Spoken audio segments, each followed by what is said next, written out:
ये भवन मीरा महल है। पहुंच गए हैं चलते चलते कीर्ति स्तंभ पर। चित्तौड़गढ़ वो साफ नजर आता है चारों तरफ से।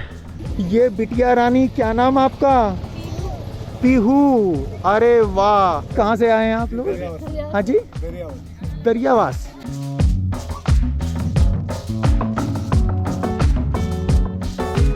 वो सभी जगह यहाँ जितने भी मंदिर हमने देखे सभी पे बहुत खूबसूरत काम हुआ है। द्रौपदी को प्यास लगी तो भीम ने लात मारी और लात मारने से ये कुंड पैदा हुआ। ये है विजय स्तंभ जो महाराणा कुंभा ने बनवाया था।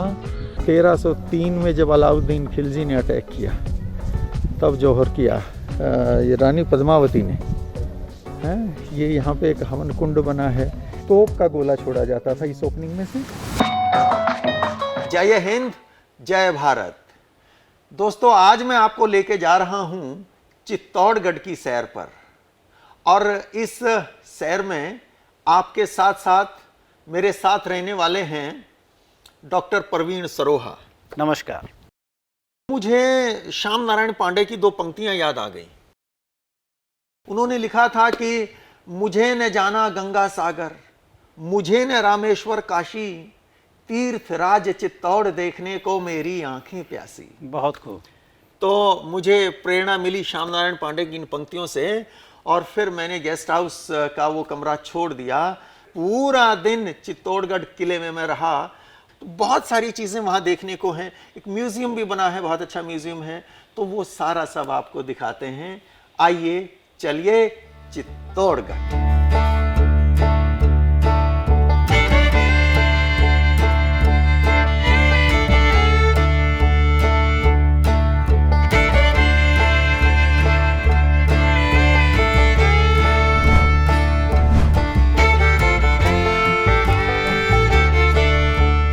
कुंभा महल के नाम से ये महल जाना जाता है, और वैसे इसका निर्माण हुआ बताते हैं कि बप्पा रावल के टाइम का निर्माण है। सामने जो जगह हम देख रहे हैं वो है जहाँ से सूर्य दर्शन किए जाते थे, और इधर दीनदयाल जो अभी मेरे कैमरामैन बने हुए हैं, यहाँ गाइड हैं, इन्होंने बताया यहाँ सामने 7 घोड़े बांधे जाते थे। इधर यहाँ 7 घोड़े की जो सूर्य देव हैं उनके रथ को 7 घोड़े खींचते हैं, इसलिए यहाँ पर 7 घोड़ों की व्यवस्था थी। उनका भी पूजन होता था।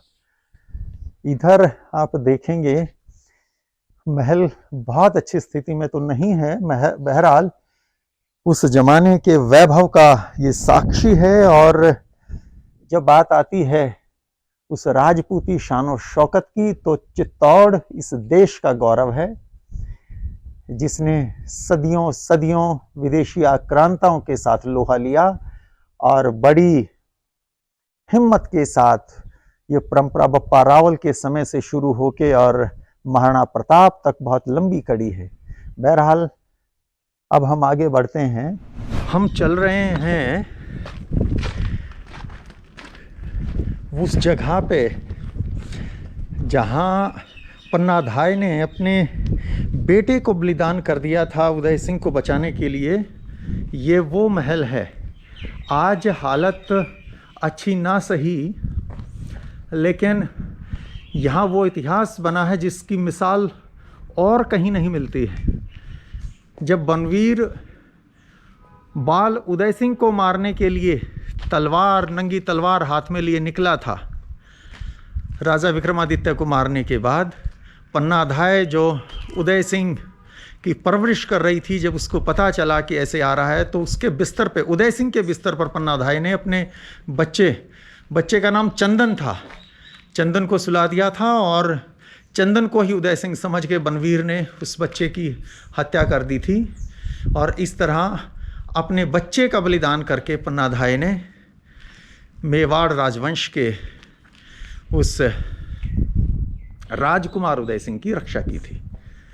उदय सिंह की संतान होते हैं महाराणा प्रताप। अगर उस दिन उदय सिंह नहीं बचे होते तो महाराणा प्रताप नहीं होते, और महाराणा प्रताप नहीं होते तो भारत की वो गौरवशाली परंपरा ना रही होती, ना बची होती। अब हम चल रहे हैं मीरा महल को। ये सामने देखिएगा, ये भवन मीरा महल है। मीरा मेवाड़ की पुत्रवधू थी। महाराणा सांगा संग्राम सिंह, जिनको सांगा कहा जाता था, उनकी पुत्रवधू थी। भोजराज की पत्नी थी। तो ये महल है मीरा का। ये 3 मंजिला होता था।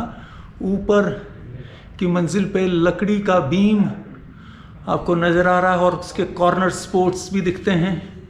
दूसरी मंजिल यहाँ पे सामने इस पे स्पोर्ट रहा करती थी। वो है मीरा मंदिर। आज भी लगता है कोई मीरा बैठी यहाँ पर अपने शाम को याद कर रही है।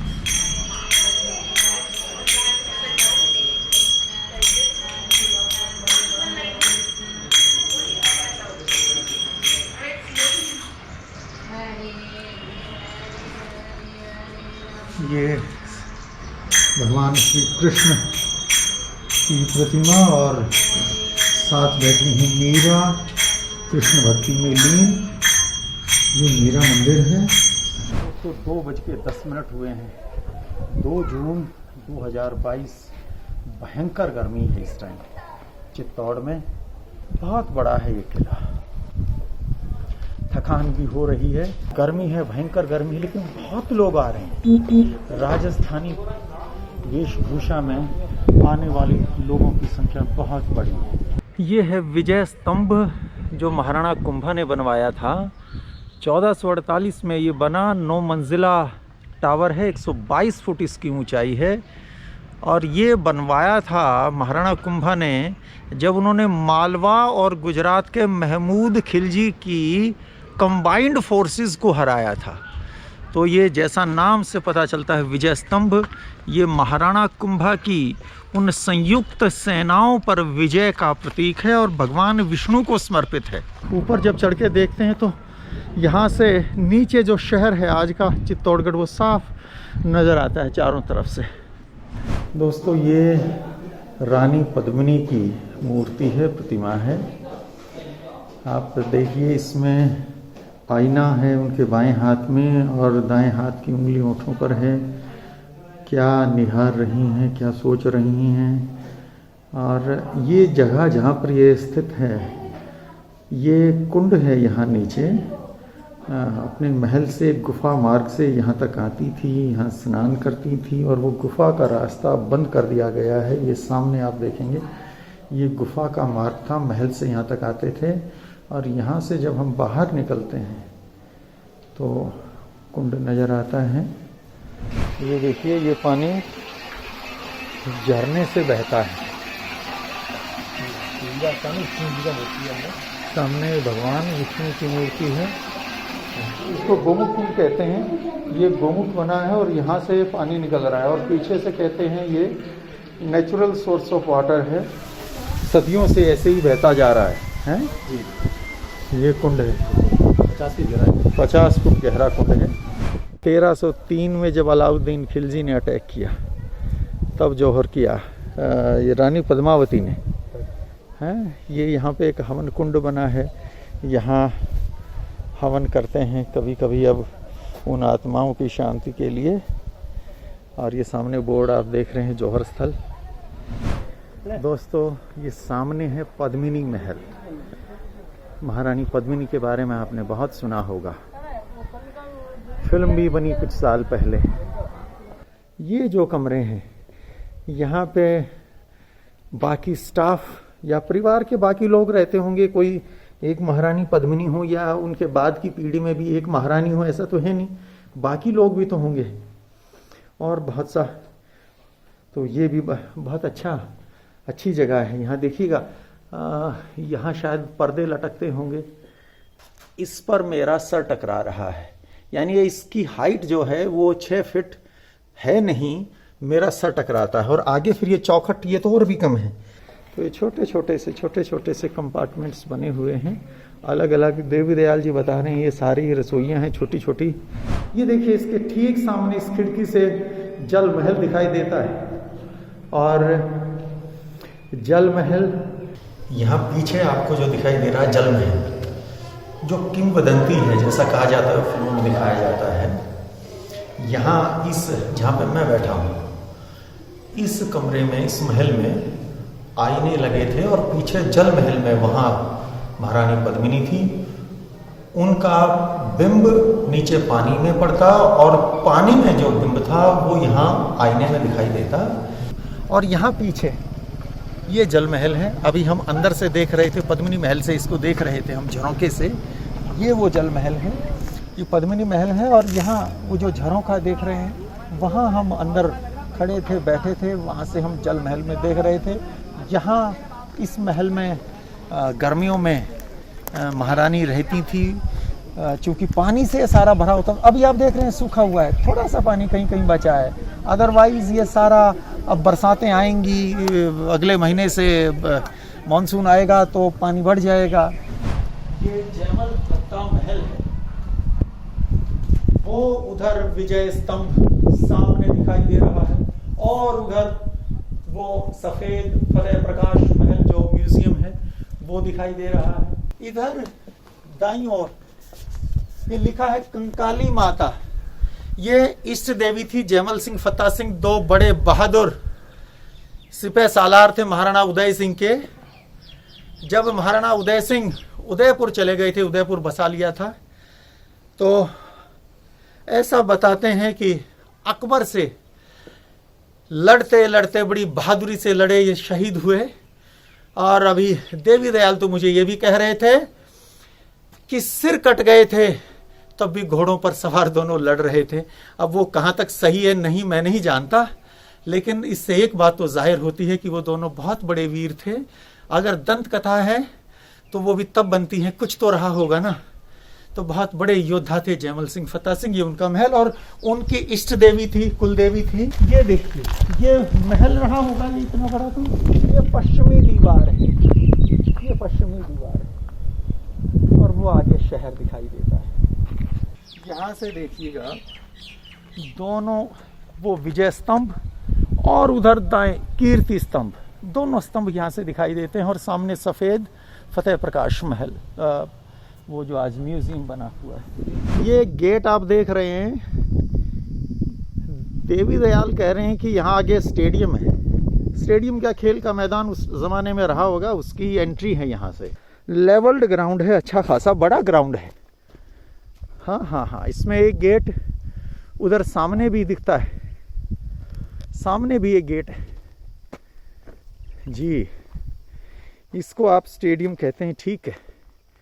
ये खेल का मैदान था, यहाँ पे पोलो होता होगा, घोड़ों की दौड़ होती होगी और खेल कूद होते होंगे। हाँ, तो किधर बैठते थे राणा जी? इसमें बैठने की जगह उनकी, ये सामने आप देख रहे हैं। यहाँ इसके ऊपर कहीं बैठने की व्यवस्था रहती होगी, और यहाँ सामने वो गतिविधियाँ होती होंगी। बहुत बढ़िया, शानदार। ये खंडर निशानी है उस वैभव की, उस खुशहाली की जो कभी यहाँ बसती थी, लेकिन वक्त के थपेड़ों ने इसे वीरान कर रखा है आज। अब हम इस खेल के मैदान से बाहर निकल रहे हैं। सामने जो ऑटो आप देख रहे हैं, इसमें सर्वर बैठे हैं। सुबह कलेक्ट्री चौक पर सर्वर से मेरी भेंट हुई। इन्हें नहीं मालूम था कि आज किस पागल से मुलाकात हो रही है। चले थे मेरे साथ ये मुझे यहाँ चित्तौड़गढ़ किले तक छोड़ने के लिए। उसके बाद तय रहा कि दिन भर साथ ही रहेंगे। दूसरा देवी दयाल मिल गए। अब ये दोनों सोच रहे हैं कब जाएगा ये। तो दोनों ही बहुत अच्छे लोग हैं, बहुत बढ़िया। सरवर भी और देवी दयाल जी मुझे भी इतने अच्छे लग रहे हैं कि मैं इनको छोड़ना नहीं चाहता। अब मेरे दाएं ओर एक तालाब है, इसको कहते हैं, ये पहला तालाब है, पहला पौंड, हम वहाँ चलते हैं। यहाँ पे शुरू में मौर्य वंश के राजाओं का राज रहा। उन्होंने इसकी स्थापना की थी चित्तौड़गढ़ की। तो उन्होंने यहाँ पर खुदाई की, जो पत्थर निकले उनसे महल बनाए, और पत्थर निकलने से जो डिप्रेशन हुआ वो पौंड बना, कुंड बना। तो हम चलते हैं इस कुंड पे। आसपास बारिशें जो होती हैं वहाँ से पानी आके इकट्ठा होता है। और जो नीचे हम देख के आए थे गोमुख कुंड, गोमुख कुंड में जो झरने निकल रहे थे नीचे, उनका सोर्स भी शायद ये कुंड होंगे। इनसे जो दूसरा हम देख के आए थे पद्मिनी महल के पास कुंड, वहां पानी है, तो शायद यहां से वो स्रोत उनको मिलते होंगे और वो पानी निरंतर वहां बहता रहता है। अब हम जहां पहुंचे हैं, यहां मेरे पीछे आपको मैदान दिखाई दे रहे होंगे, खेत दिखाई दे रहे होंगे। ये वो मैदान है जहां पे युद्ध लड़े गए।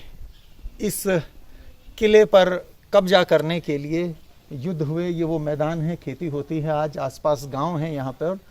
और ये पूर्व दिशा है, इधर सूरज निकलता है। तो आगे हम चलेंगे, देखेंगे। जो मेन एंट्रेंस है इस किले का, मुख्य द्वार है, वो इसी दिशा में पड़ता है। उसका नाम भी सूरज पोल है, क्योंकि उधर से, और पोल का मतलब यहाँ द्वार है, गेट है। तो ये ईस्ट है, हमारे पीछे वेस्ट है, जिधर से हम आए, जहाँ वो लंगूर अभी हम देख रहे थे, वो तालाब हमने देखा। और इधर मेरे बाएं ये साउथ हुआ।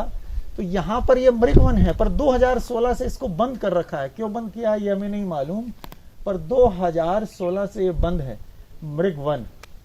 पूर्व दिशा की ये दीवार है किले की, और इसके परे फिर ये बाहर तलहटी आ गई। और पीछे वो और अरावली रेंज है, अरावली पहाड़ियां जैसी, ये पहाड़ी पे ही बना हुआ है ये किला भी, वो ऐसी पहाड़ी उधर है। इस दुर्ग की, चित्तौड़गढ़ दुर्ग की पूर्वी दीवार पर मैं खड़ा हूँ, और सामने आप खेत देख रहे हैं। और बहुत देर के बाद हमको ऐसे खेत दिखाई दिए, प्लेन से एकदम।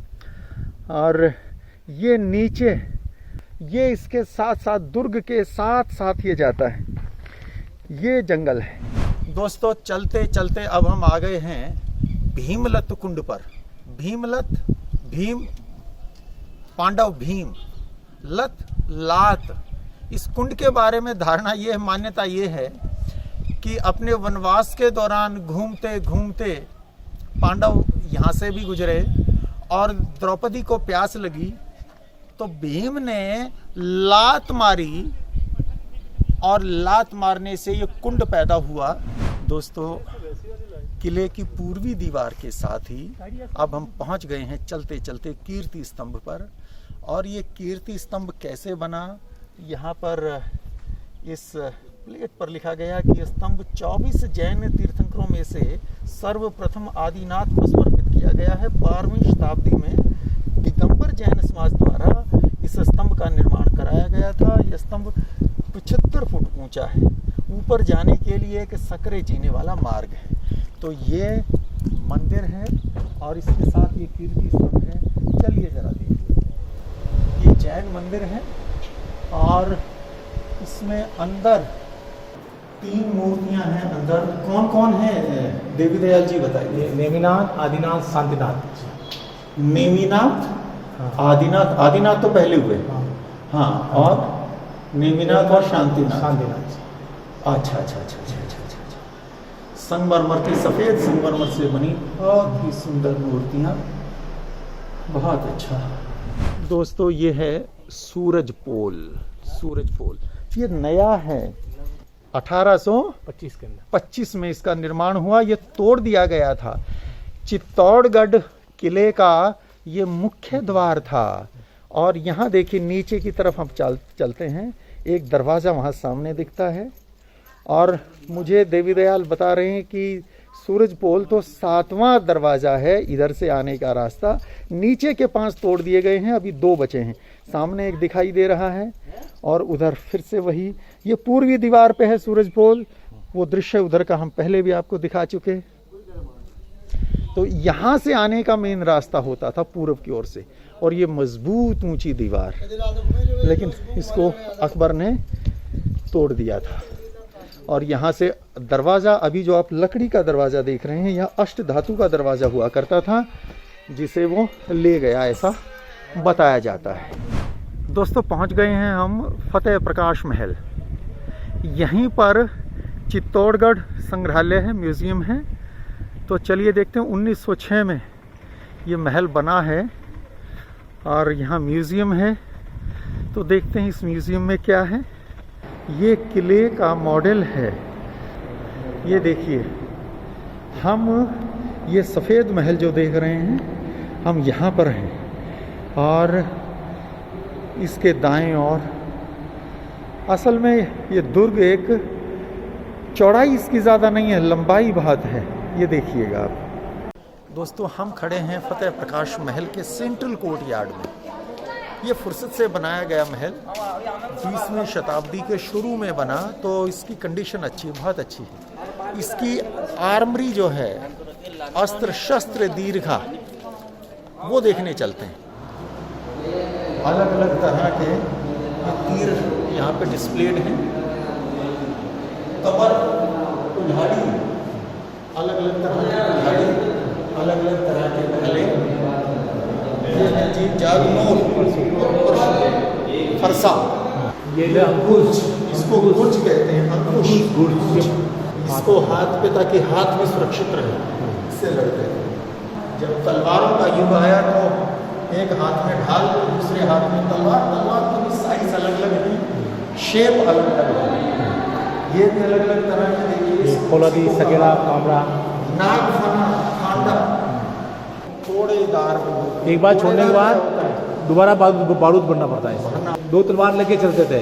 अच्छा, दुश्मन के पास नहीं होती तो खाली वार नहीं करते थे। ये महाराणा प्रताप बना रखे। हाँ, ये संगीने हैं और बीच में ढाल, और ये भी बंदूकों की नाल, टोपीदार गन्स, रिवॉल्वर्स।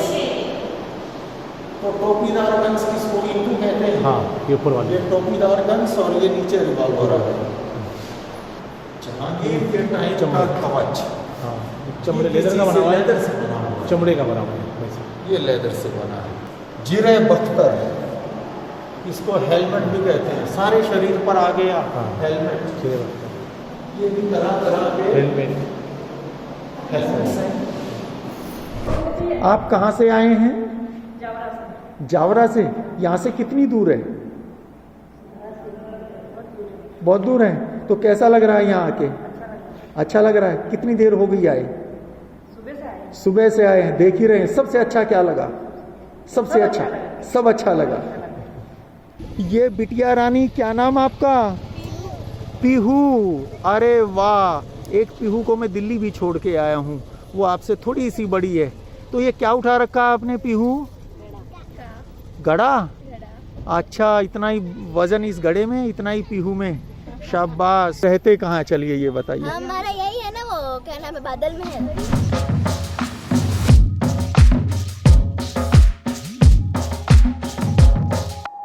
तो दोस्तों, ये थी चित्तौड़गढ़ की सैर। मैं आपसे आह्वान करता हूं, आप भी कभी समय निकालिए। पर ज़रूरी नहीं है कि जून के महीने में जाएं। जून में लोग हिमालय की पहाड़ियों पे जाते हैं जी। मैं अरावली की पहाड़ियों पर ले जाने के लिए आपको आया हूं, पर जून में नहीं, ज़रूरी नहीं। आप अक्टूबर से लेके और फरवरी मार्च तक कभी भी जाएं, अच्छा मौसम रहेगा। पर एक बार ज़रूर जाएं। ये वो तीर्थ हैं जहां हर भारतवासी को जाना चाहिए। तीर्थराज चित्तौड़ एक बार जरूर जाइए। ये सिर्फ राजस्थान का गौरव नहीं है, भारत का गौरव है। मेरा, आपका, हम सब का गौरव है। जय हिंद, जय भारत।